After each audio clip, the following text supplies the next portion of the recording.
అందరికీ వందనములు. ప్రేమైన దేవుని బిడ్డలారా, ఉదయ కాల సమయంలో పడకల మీద నుంచి లేవడంతోనే ప్రభు యొక్క కృపావర్తన విన్నారండి.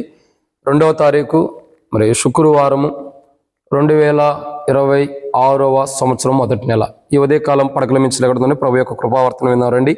హగ్గయి గ్రంథం 2వ అధ్యాయం 19 వచనం. హగ్గయి గ్రంథం 2వ అధ్యాయం 19 వచనం. కోట్లలో ధాన్యం ఉన్నదా? ద్రాక్ష చెట్లను, అంజూరపు చెట్లను, దానిమ్మ చెట్లను, ఒలివ చెట్లను ఫలించకపోయాను కదా. అయితే ఇది మొదలుకు నేను మిమ్మను ఆశీర్వదించేదను. కాబట్టి మొదటి కోణాన్ని ఇక్కడ చూసినట్టయితే ఇది మొదలుకు నేను మిమ్మను ఆశీర్వదించేదనని దేవుని వాక్యం అంటాను. కాబట్టి ఉదయకాల సమయంలో పడకల మించి వెళ్ళడంలోనే ప్రభు యొక్క కృపావర్తన ఉంటున్న మనము గమనించాల్సిన కోణం ఏంటంటే ఇది మొదలుకు నేను మిమ్మల్ని ఆశీర్వదించేదని అన్నాడు.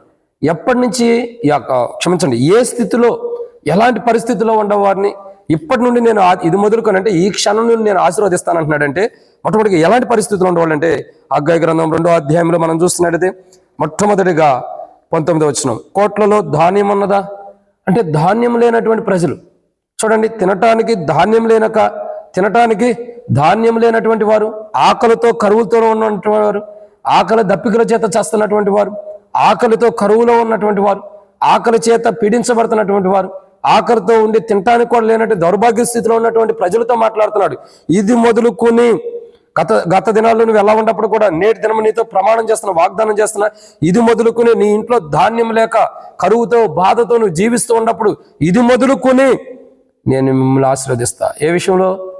ధాన్యం విషయంలో. దీన్ని మనం ఆత్మీయంగా చూసినట్టు ఆత్మానుసారంగా మనం ఏదైతే ధాన్యం అంటే ఆహారం లేకుండా, ఆత్మీయ ఆహారాన్ని సరిగ్గా తినకోకుండా, ఆత్మీయ ఆహారాన్ని ఎక్కువగా భుజించుకోకుండా ఏదైతే మనం బలహీనతల్లో ఉంటూ వచ్చామో, ఏదైతే ఆత్మీయ ఆహారాన్ని భుజించుకోకుండా బలహీనతలో జీవిస్తూ వచ్చామో ఆ విషయంలో ప్రభు మాట్లాడుతున్నాడు. సమృద్ధైన ధాన్యం ఇక్కడ నుండి ఇస్తాను నీకు.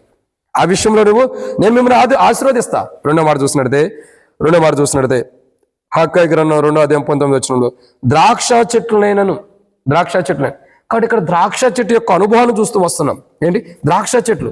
మొదటిగా ధాన్యము, ఆ విషయంలో ఇది మొదలుకొని దేవుడు మనల్ని ఆశీర్వదించేవాడుగా ఉంటాడు.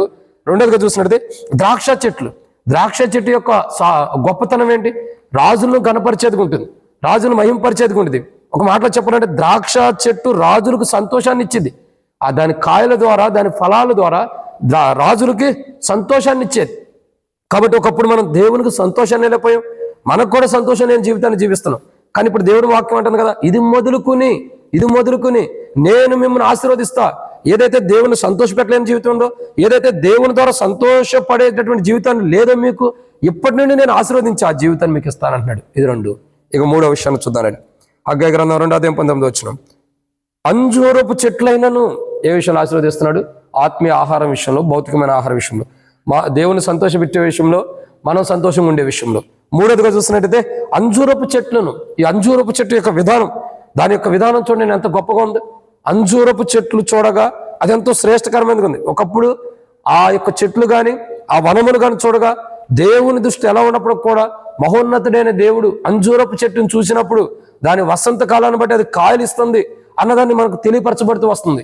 కానీ ఇక్కడ మనం గమనించాల్సింది ఏంటంటే దాని యొక్క సారాన్ని బయలుపరిచేది, దాని యొక్క ఉద్దేశాల ప్రకారం దాని ఉద్దేశాలు కాదు, ఆ యొక్క చెట్టు యొక్క గుణలక్షణం ఏంటంటే అది దేవుని చిత్తాన్ని బయలుపరిచేది. కానీ ఒకప్పుడు మన జీవితంలో ఆత్మీయ ఆహారం లేదు, ఒకప్పుడు పరమందున్న దేవుని సంతోషపెట్టే జీవితం లేదు, ఒకప్పుడు దేవుని చిత్తాన్ని చేసే అనుభవం కూడా మన జీవితంలో లేదు.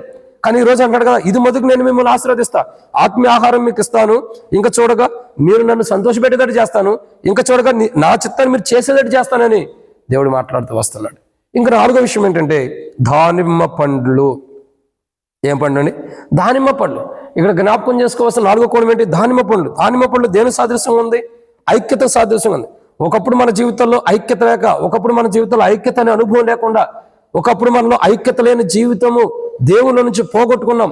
అంటే సమృద్ధమైన ధాన్యాన్ని పోగొట్టుకున్నాం, ద్రాక్షకాయలను పోగొట్టుకుంటూ వచ్చాం, అంజూరపు చెట్లు కలిగినటువంటి అంజూరపు కాయలు పోగొట్టుకుంటూ వచ్చాం, చివరిగా దానిమ్మ చెట్లు లాంటి దానిమ్మ కాయలను కూడా పోగొట్టుకున్న వారికి ఉన్నాం.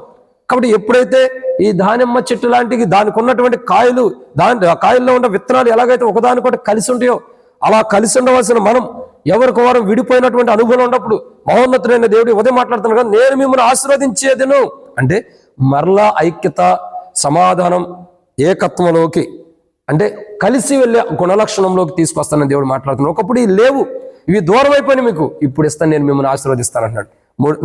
ఐదో విషయం చూద్దాం రండి. హగ్గయి గ్రంథం 2:19 చివరిలో ఒలీవ చెట్లైనను, ఏందండి ఒలీవ చెట్టు యొక్క నూనె చాలా గొప్పది.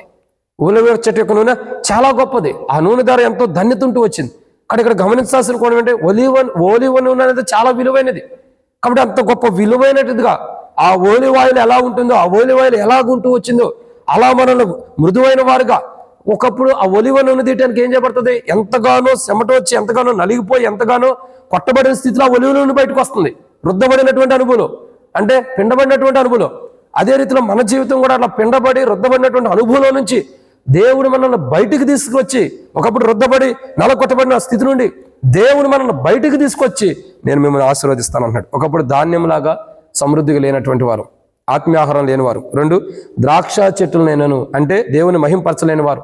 3 అంజూరపు చెట్లను, దీని గురించి కూడా మనం చూస్తూ వచ్చాం, దాని యొక్క దేవుని చిత్తాన్ని చేసేది కానీ. 4 దానిమ్మ పండు అంటే ఐక్యత. 5 ఒలివ చెట్లు అంటే ఈ ఒలివ చెట్టు దేని సాదృశ్యంగా ఉంది, దేనికంటే ఎంతో గొప్పదిగా ఎంతో శ్రేష్టకరమైనదిగా విలువైనదిగా ఉంది.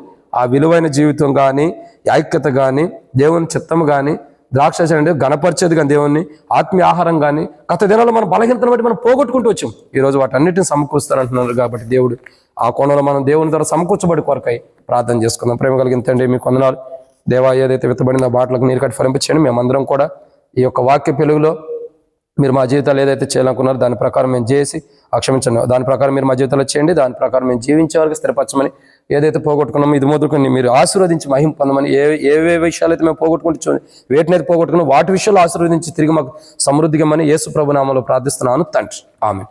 అందరికీ ప్రేమ దేవుని బిడ్డలారా, ప్రభువైన యేసుక్రీస్తు నామములో వందనములు. Praise the lord.